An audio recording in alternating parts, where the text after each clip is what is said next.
Wow là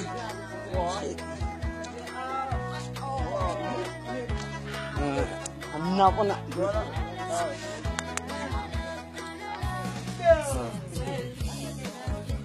Mày thằng nào? Tao thằng Mô. À, mà con này. Con Kinh.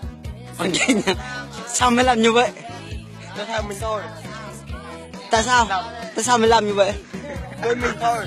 Mày có biết không? Không. Mày làm như vậy? Biết sao không? Không biết cho hồi nào hết ạ.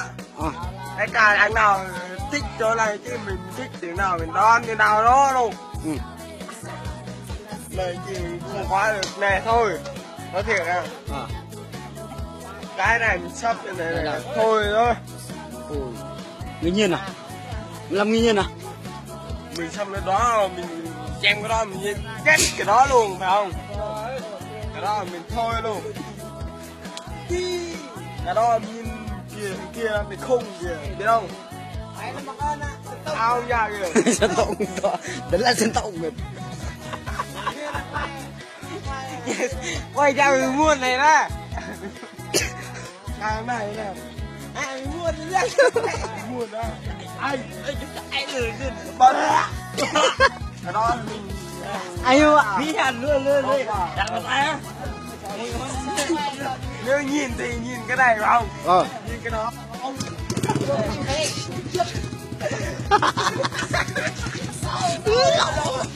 Đâm hoa chỉ được quen quá. Đâm mà. Phải tim, phải nghe một năm. Nè nè. Ngọt nè. Ê, nè nè. Này con thôi.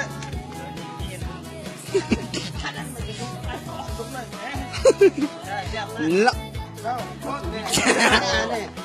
Con, bắt đầu.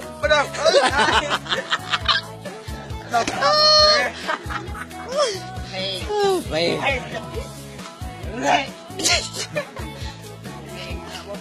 Phải năm nữa. Alo. Em không đâu. Em ạ. Em ra khoe nè.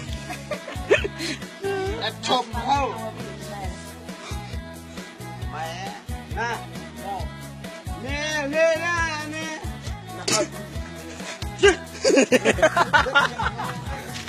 Quên rồi bị đong đi nhá. Không cái gì nhá.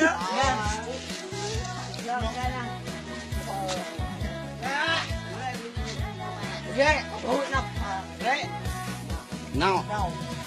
Ra bener tak? Nah. Nè.